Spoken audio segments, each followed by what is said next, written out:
Buti na lang natapat ako speaker. Thank you so much. Kaya palakpakan po natin. Ang worry ko lang, baka nabusog kayo, ay matulog kayo mamaya. Okay, let's start. Hindi pa ako sanay, pero let's see. Let's see. Okay. Now, we are now on book 2 about spiritual discipline. Okay. Ayan. Okay. So nakatapos na kayo ng book 1, di ba? Sino nakatapos kayo ng book 1? Okay. 6 session, present kayo for 6 session. Yeah, good. Okay, if we will summarize book 1 into a brief summary, anong ibig sabihin niya? In a nutshell, what does it mean? Diba? One truth, one way, one proof, one promise, one source, one pursuit. If you will analyze, ano ito? Especially if you are new in faith, or you are just, ibig sabihin, not new in faith, diba? What does it mean? Ako, I have an idea. Yeah. It means that God is introducing Himself to you. Kasi this is basic. Diba? This is basic. Whoever you are, di ko alam kung bakit kayo nandito, paano kayo napunta rito, pinilit lang ba kayo ng classmate nyo, wala lang kayong magawa sa bahay, di ba?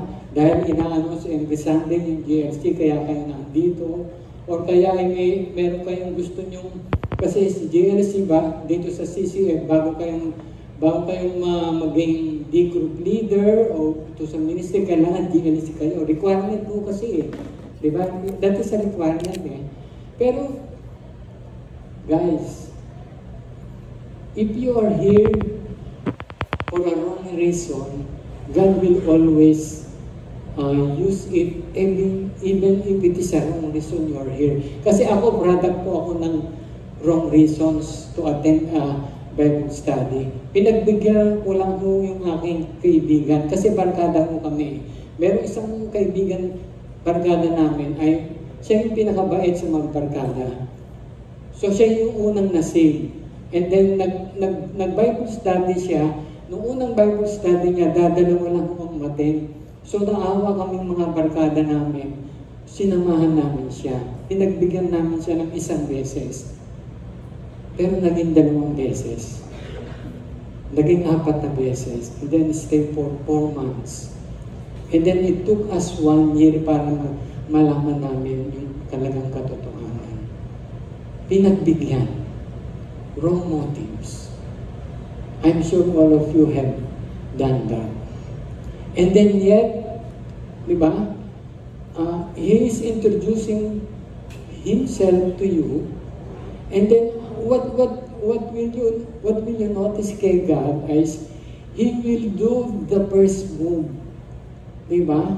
Hindi tayo ang unang mag-first move. Di ba? Because God loved us first bago natin siya i-love. Di ba? It is impossible na ikaw ang unang mag-move kasi tayo, sabihin, we will not seek God. Basically, tayo mga human being will not seek God. So He will do anything, even if it is here, you're in the wrong motives, gagamitin niya ng Panginoon para lang magpakilala sa inyo. Kakalabitit lang mo yun. Actually, that is book 1. Okay? Let's go on. Okay. Book 2 is about spiritual discipline. Now that you know that your assurance of salvation, saved kayo because of the cross, and then now we have to connect to God. Diba? Hindi pwede, that is enough yung napag-aral natin sa book 1, that is not enough. Kailangan meron tayong mga spiritual discipline para malaman po natin, para ma-nurture yung ating relationship sa Kanya. Don't you know that if you draw closer to God, what will happen? If you draw closer to God, pag gusto nyo malapit sa Panginoon, ano nangyayari sa atin? What is your lesson? The more you draw closer to God, the more you are more sinful. Yeah, sa akin po nangyari yan. Habang lumalapit ako, ay ba, makasalanan pala ako. Kasi dati hindi ko alam makasalanan ako eh. Alam ko lang yung mga big sin. Diba? Pag nanakaw and so forth. Alam natin yun. Diba? Pero we have to nurture our spiritual discipline. Discipline means consistent, kailangan patience, kailangan palagi itong gagawin. Okay, let's start. Okay, one connection. Overview po ng spiritual discipline. So, bali, ang book 1, 6 session po yan. And then, pagdating ng book 2, 6 session. So, 12 na. Bilangin nyo kung ilang buwan tayong matatapos. And then, yung book 3, I know it's 6 session also. Diba? Book 4 is 4. Diba? And then, there is the, yung True Life Retreat. Okay. Ang haba pa. Diba? Okay, one basis, the Bible, one family, one step, baptism, one focus, and then one task. Oh, yan po yung overview, ha? So, matatapos to siguro palagay ko mga April na. Oh. Okay, let's start with one connection. Okay. What is prayer to you? Ano po yung prayer sa inyo? Diba? Simple, is it a connection? Diba? Imagine nyo po, if you have a relationship sa family, halimbawa, your parents, your siblings, kamag-anak, diba? You have, kasama nyo sa family niyo, you're in the same house, pero hindi kayo nag-uusap, what will happen? Diba? I'd like to, para maintindihan natin. I'd like to tell you a story, a true story. It's the story of mine. Diba? It is about my biological father. Nung ako po ay nagkaroon ng kaisipan, siguro mga papasok na ako ng grade 1. Alam niyo, wala akong recollections na nag-usap kami ng father. None. Papasok siya ng umaga, babalik siya ng hapon, alas 5, and then kakain kami ng alas 6 ng gabi. Very strict siya, 6. Maski saan ka na doon, kailangan 6 na doon kakain kayo ng dinner. And then pag dinner, hindi kayo mag-uusap. Nothing. Pagkatapos, panik siya sa taas, and then we'll do my homework, I will do all my homework, wala akong magpanawan, nothing. That is for the whole of my elementary. Wala talaga. And then, pag Sabado Linggo, supposed to be, it's a family day. Alam niyo po, hindi ko alam yung family day ng world. Nung nag-asawa lang kami ni Loy, you introduced to me, abay, nagyayasan ng Sabado at Linggo. Uy, bakit tayo ang alis? Kasi it's a family day. Meron pa naman. Sabi ko. So, that is the result if we don't have a connection. Diba? So nagkaroon kami ng malaking gap kasi wala kaming connection. Now, what is our connection to God? It's prayer. Diba? Is it, guys, matanong ko lang kayo. Kasi yung mga, yung book, yung pamphlets, medyo na-divert ako. Medyo ita-divert kayo. Diba?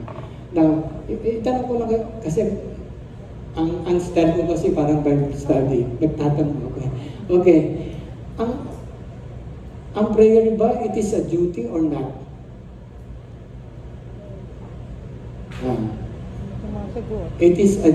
Is it duty or not? Sino may sabing duty? Sino hindi magtataas?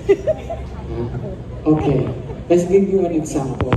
Halimbawa yung an airline pilot, bago siya lumipad, he see to it yung mga instrument na nakapaligid doon, he see to it is in good condition.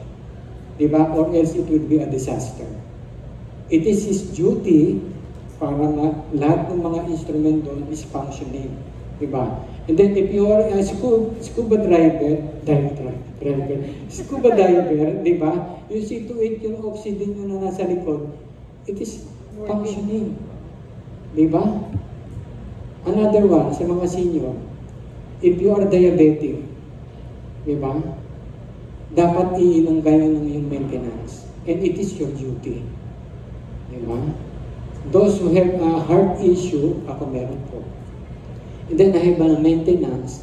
And it is my duty every morning to take my medicine. Now prayers, is it duty or not?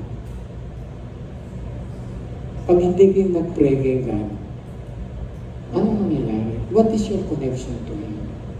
You have knowledge, but you don't have connection. Diba? Ang purpose nitong book 2 is to go closer to Him through spiritual discipline. Okay, let's start. Prayer cultivates intimacy with God. Nabasa ko dun sa kanina, sabi dun sa book. Alam ko prayers, alam ko lahat ang nasa isip nyo, it's more on asking and then getting, di ba? Palaging ganun, pag sobrang hirap ng buhay, di ba? Lagi, ang unang prayer nyo kaagad is, Lord, your problems, di ba? It is more than that, di ba? It cultivates the relationship between a father and a child. It cultivates our relationship. Hindi lang yung asking, di ba?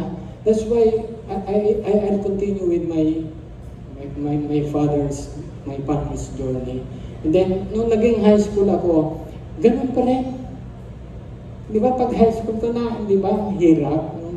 You want something na makakausap ka, di ba? Pag nag-aaral ka, ngayon, di ba, lalapitan mo yung anak mo, mahirap ba yung ginagawa mo, tulungan kita mo, di ba? I have no memories. Hindi pa rin kami nag-uusap. Hindi ito fancy. Talagang hindi kami po nag-uusap ng father ko. Diba? And then, wala rin akong memories na nahawakan niya akong even in hands. Or di ba, may sakit, di ba? Meron kang lagnat, di ba? It's always my mother. So, how will I feel to my father? Diba? How I will cultivate my intimacy with Him. Diba? So it's very hard. Diba?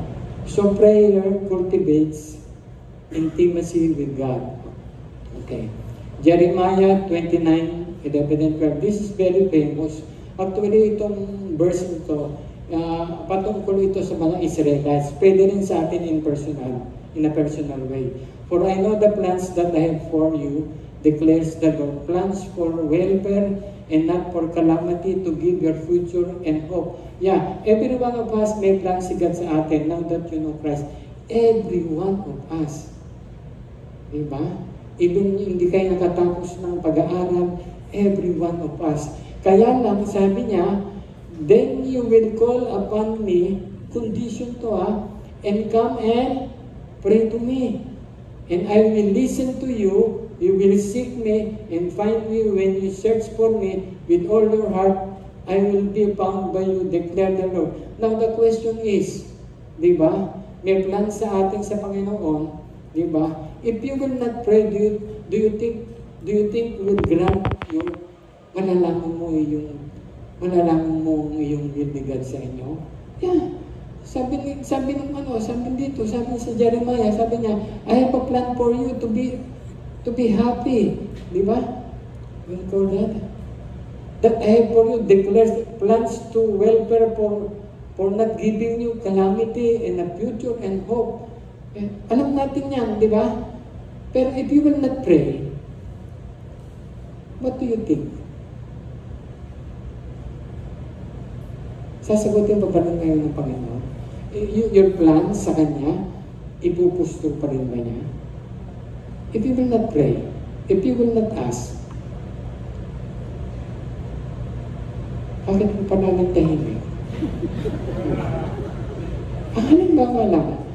So, doon sa James, yung James chapter 2, chapter 4 pala, sabi doon, you don't have because you don't ask. Diba? Wala. You don't have. You don't have. Kasi hindi ka nagpe-pray, you don't ask. Diba? It's a self-explanatory. Diba? Okay, let's continue. Okay. Psalms 84:2. I'll skip. Prayer shows dependence and trust on God. Dependence. Okay. I have a problem with my father when it comes to dependence. Maski nung nag-asawa na kami ni Loy, yung hindi ako sanay na meron taong akong nagdi-defend. Sanay kasi ako na nag-iisa ako, do my own home. Nung nag-college na ako yung nag-enroll ng sarili ko eh. During that time, wala pa akong online eh. Ang hirap no, papunta ka dun sa school, mamimili ka ng mga subject, yung time, di ba? Pipiliin mo yun, di ba? You can relate yung mga senior na, di ba? Yeah, it's hard, wala. And then when you are in college, iba ron. Hindi ka pares yun ng high school. Sarap ng buhay ng high school. That's the best, di ba? Pero pagdating ng college, you are on your own, wala kang halos kasamang kakilala. Di ba? So and then, I find it hard na maging dependent ako sa father ko. Although he gave me, alam ko, he provide everything to me, the food, di ba, and everything. Pero to give to ako para maging dependent sa iba, it's really hard for me. Di ba?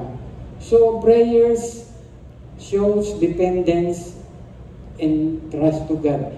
We have to depend on Him. Bakit? Bakit po we have to depend on Him? Kasi yung ating limitation, we have a limit. Diba? Limitado lang po yung ating magagawa ng ating sarili. Hindi kapares ni God, He is limitless. Diba? He is limitless. Kaya kami nung father ko ay, nung graduate ako ng elementary, wala siya. Graduate ako ng high school, wala siya. Actually, wala rin yung mother ko, wala rin yung mga siblings. Sanay ako sa ganun. Para sa akin kasi, hindi ko inaano na mali, hindi, yung sabihin, sanay lang ako na ganun. Yun ang nakalakihan ko. Diba? So, trust in Him at all times, O people, pour out your hearts to Him, for God is our refuge. When he seeks, he must believe and no doubt, because he who doubt is like a wave of the sea, blown and tossed by the wind, that man should not think he will receive anything from the Lord. He is double-minded, man unstable. Mamaya explain ko po sa inyo yan. Let's go on. If you will believe, you will receive whatever you ask for in prayer. This needs some explanation. Ibig bang sabihin, if you believe, if you ask, di ba? Will God grant us? Diba? I'll explain that dun sa Lord's Prayer. Okay. Prayer develop Christ-likeness. Okay, this is it. But Jesus often withdrew to lonely places and prayed. So, when Jesus was doing his ministry, kasama niya yung mga disciples niya, simula sila ng umaga, and then naglakad lang po sila kasi wala naman po siya kaya nun eh. Going from several countries, doon naman malapit sa ano, pero lakad din sila all the while, di ba? So kasama niya yung mga disciples, nagpapagaling ng may sakit, proclaiming the gospel, di ba? Yung mga miracles, yan ang mahirap yun, di ba? Lakad lang sila, and then after evening, punta sila sa uwi sila, and then si Jesus, ang ginagawa niya, he withdrew from the mga 12 disciples. Kasi pagdating ng sabi ni Jesus prayer meeting, tulog. Karamihan talaga ganun. Pag prayer meeting, tulog. Di ba? So Jesus often withdrew to lonely places and pray. Di ba? Bakit he wants to withdraw? Kasi during that time, yung mga apostles, nung tinanong niya kay Jesus, sabi niya, Lord, teach us how to pray. Tulungan niyo ako. Why did the disciples ask that?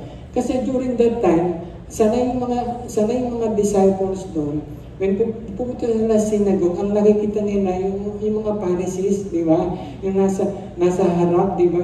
Sa atin ngayon, may mga beach, di ba? Nagpe-pray, di ba? Hindi mo maintindihan. At minsan, doon sa kalsada, nandun sila. Di ba? They love, kailangan makita sila. Di ba?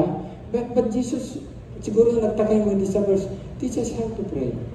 And Jesus said, and Jesus open withdrew, kasi nag-iisa siya. Kakaiba, sabi ng mga disciples.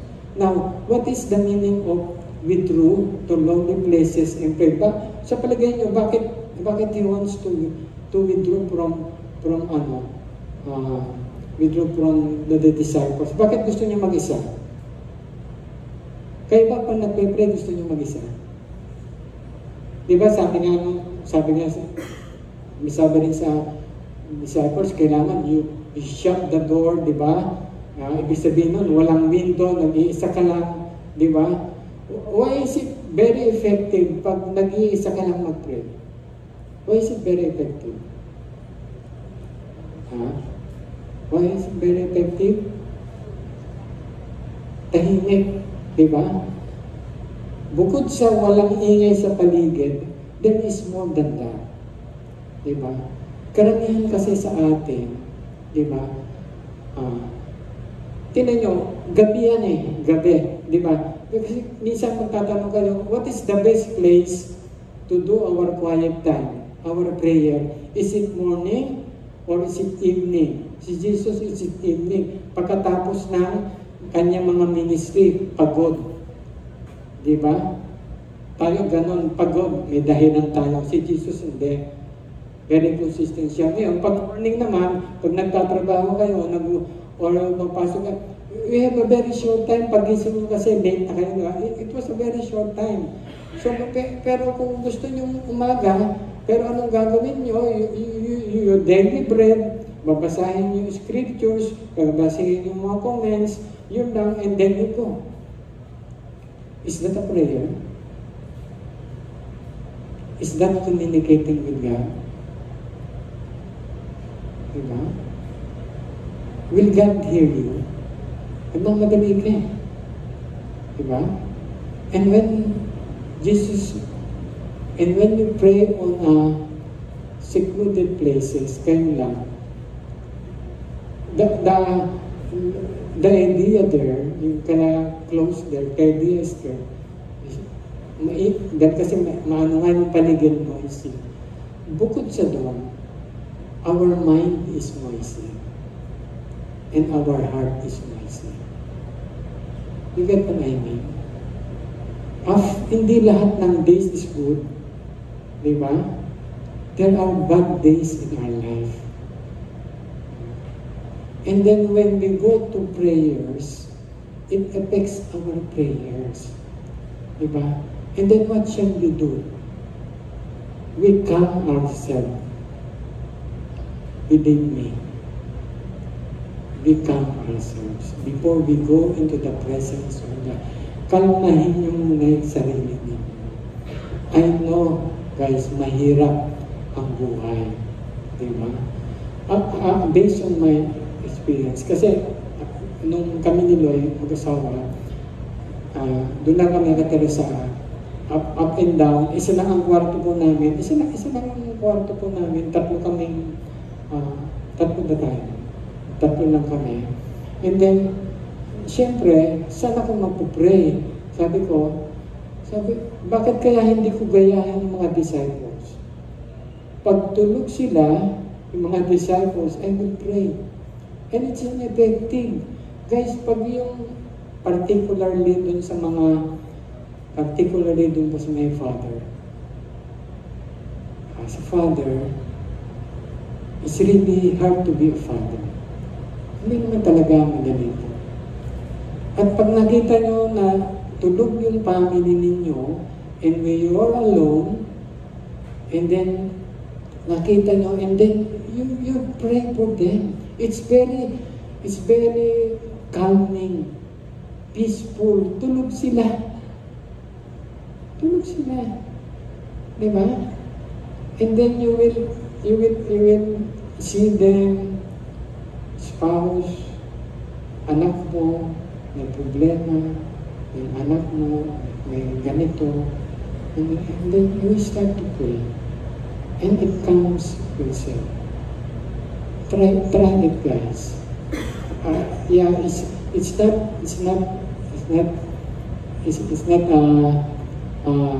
really easy on mga, particularly today, ang dami po natin problem, particularly sa ating mga children. Okay, let's start. Okay, instructions on how to pray. Ay, what time na ba? Be discreet and keep it safe. Kailangan, what is discreet? Sabihin, kailangan, what is discreet in Tagalog? Basta discreet and keep it sweet. Diba? Ano ibig sabihin yung sweet? Yung ba, sweet ba kayo sa asawa nyo? Diba? You have to go into the presence of God. Yung nga sinasabi ko sa inyo, na hindi nyo dala yung baggage nyo. Hindi nyo dala yung naandyan sa loob nyo, na tapos, and then you start praying. And then, when you pray, do not be like the hypocrites, for they love to pray standing in... Ayan pa yung sinasabi ko sa inyo, di ba?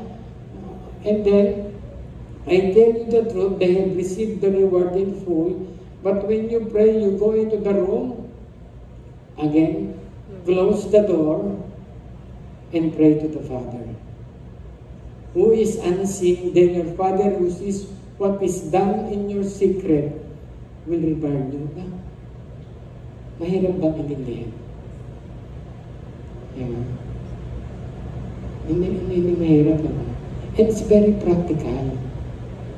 Very practical. Mahirap naman nagpe-pray, bukas yung TV. Di ba? Manonood kayo ng Netflix. Ang mga kabataan, parang ganun ngayon. You can do anything. And when you pray, do not keep on babbling like pagans, for they think they will be heard because of their many words. Do not be like them, for your Father knows what you need before you ask Him. Diba? Now look at this in the last. For your Father knows what you need before you ask Him. Hindi pa kayo nananalangin, alam na ng Panginoon ang gusto niya. O, bakit pa tayo mananalangin? Alam na pala niya. Why? Because He wants a relationship. Diba? He wants a relationship. Focus on God and His will. This then how you should pray. Okay, ito na pa yung ito na yung what time? Okay. Ito na yung the Lord's Prayer. And then ito nga, napansin ng mga disciples niya, kakaiba yung prayer. Sabi niya, teach me how to pray. How we should pray. Diba? This is, now, itong Lord's Prayer, actually, it is the framework. It's a model. Diba? Tinanong ko nga yung Tagalog ng framework eh. Tagalog ng framework, balangkas. Mas lalo atang hindi ko naintindihan yun. Pero gawin na lang natin, it's a model. Hindi ito yung pag nag-pray kayo, hindi ito yung word for word, hindi ito. Di ba? That's not like that. Kanya, look at this. Our Father in heaven, hallowed be thy name. That's very important. Di ba? I'll explain to you later. Okay. Your kingdom come, You will be done on earth as it is in heaven. This is futuristic. Yung kingdom ni God, darating yon during the revelation time. Okay. Tapos, express to God what you need. Give us this day our daily bread. Now, look, it's a daily basis. During that time, yung mga Israelites, pag gumawa sila ng kanilang lunch or dinner, mostly bread, 'di ba? Bread ang gagawa ng wheat, 'di ba? Ang ginagawa nila, yung tamang-tama lang sa dinner. 'Di ba? Kasi pag sumobra kayo, mai-spoil, mapapanis. So when you pray, give us this day our daily bread. Hindi pang isang buwan. Hindi pang isang taon.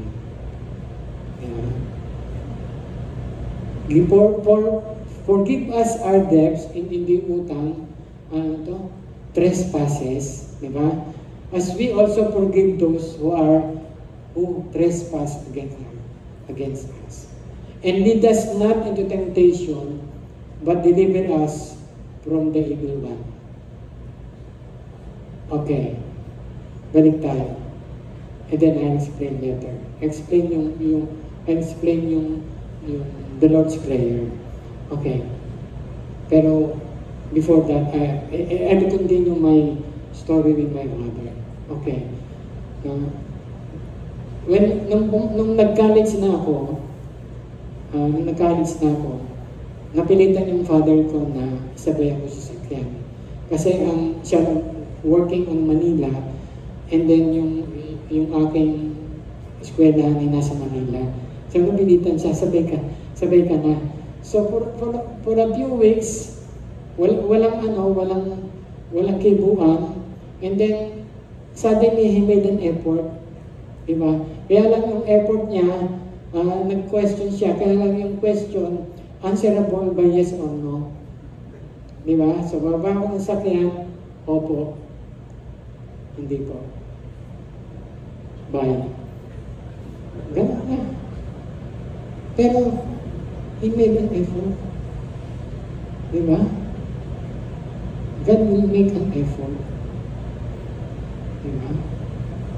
And you have to respond. He will always make an effort to us.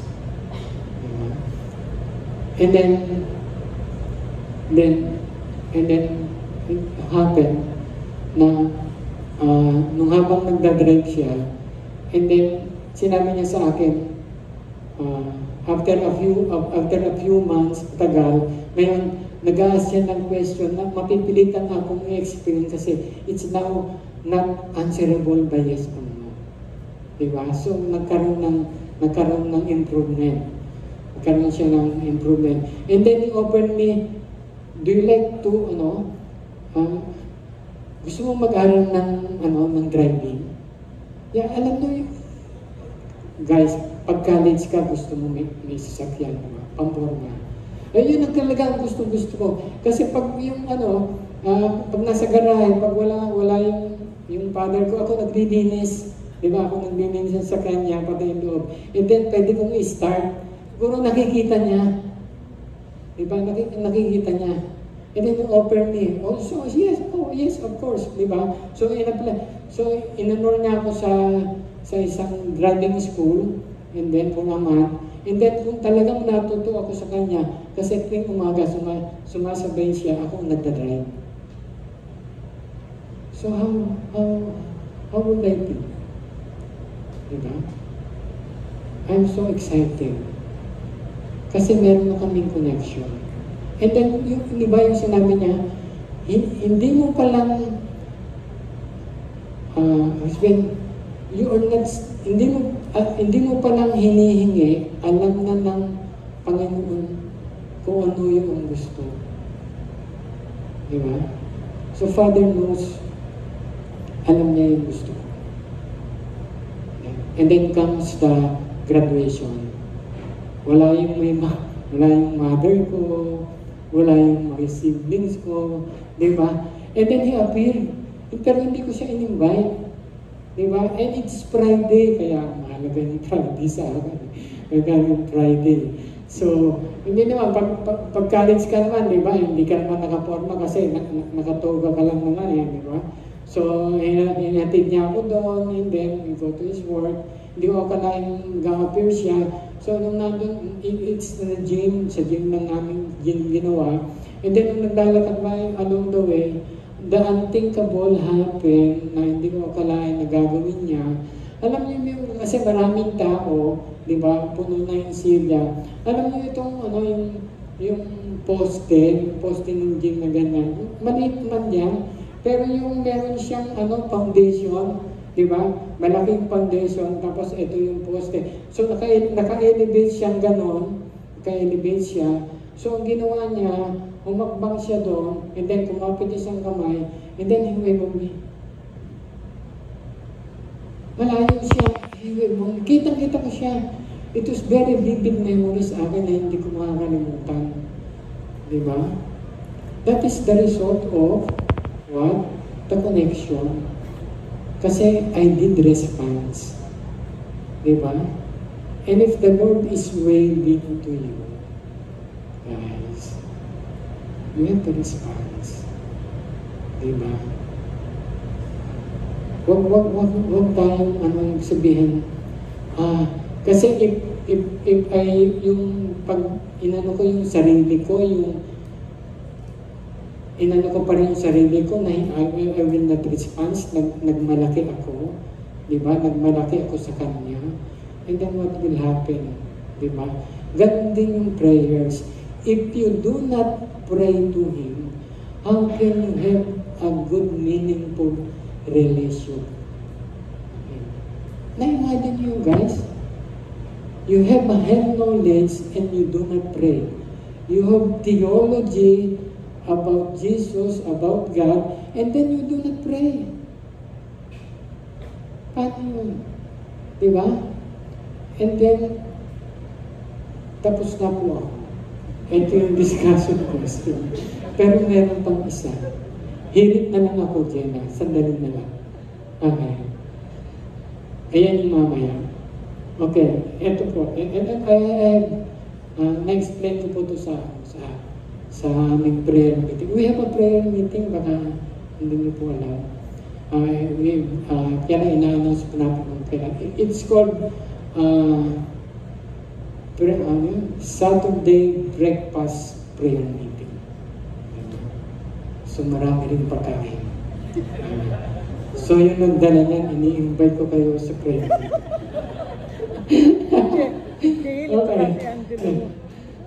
Okay.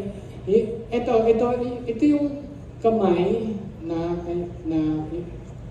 may prayer ganyan. Actually, hindi yung ganyan.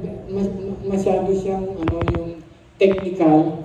Kasi nung nag-Bible study kami, yung nagturo sa amin ng gospel, doon sa bahay, yung mother niya, meron siyang picture na ganito, yung ganyan yung kamay. Kaya ang ganda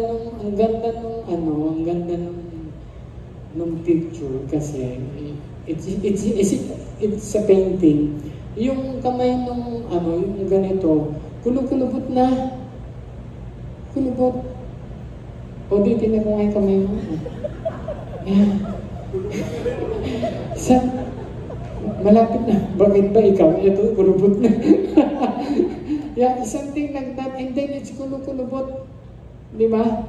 So what does it connote pag ganon? It's either he keeps on praying. Di ba? Yung nga sabi niya, and then he is old, he keeps on praying.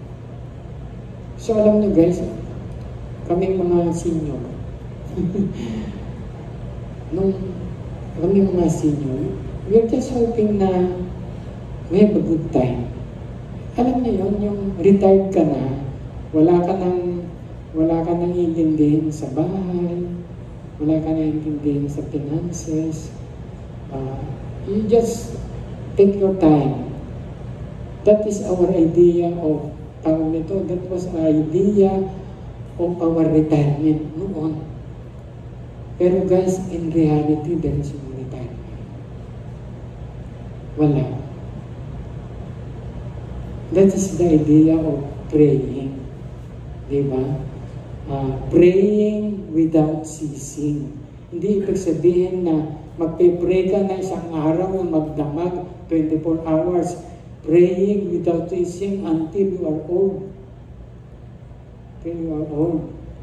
And then there is this caption. I will close on this. The earnest prayer of a righteous person has a great power and will accomplish much. I like the last phrase, and will accomplish much. Anong ibig sabihin nito? Brother, earnest prayer, brother, am I a righteous person? Paano yan? Nagkakasala ko araw-araw, di ba? Sa isip, salita, at sa gawa. Ang mahirap, yung number 1, yung sa isip. Kasi ikaw lang ang nakakaalam, hindi nakakita ng iba. Pwede yung sa salita, di ba? Hindi nyo maitatago kasi out of the abundance of the heart, the mouth speak. Di ba? Kung ano yung nasa heart ninyo, lalabas yan. And it will put into action. Di ba? Paano yun, brother? Am I a righteous person? Are you a righteous person? Ha? Hindi na naman kayo nag-person. Are you a righteous person? Positionally speaking, guys, positionally speaking, when you accepted the Lord Jesus Christ as a Lord and Savior on the cross, di ba? Siya yung naging substitution na imbis tayo naandun, He was the substitute na tayo dapat ang naandun. And then, positionally, ang tingin sa ating ligat is righteous. Diba? Although we are a sinner, hindi perfecto, hindi naman dinidiman ng God sa atin na to be perfect. Alam niyo yun. Diba? But positionally, we are all righteous, tipo, as a greatest power and will accomplish much. But there is greater, there is another aspect on this.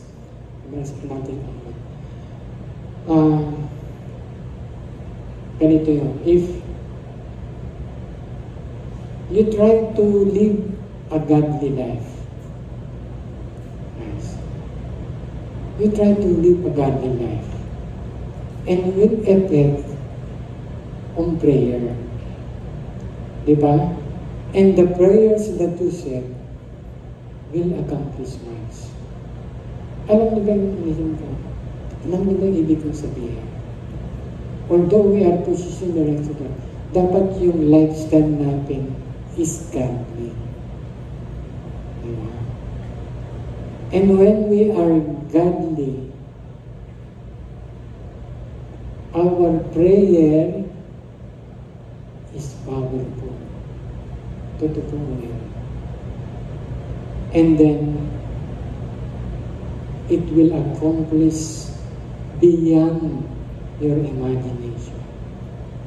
Marami pa sana kaming akong ikukwento sa inyo sapagkat I'm old.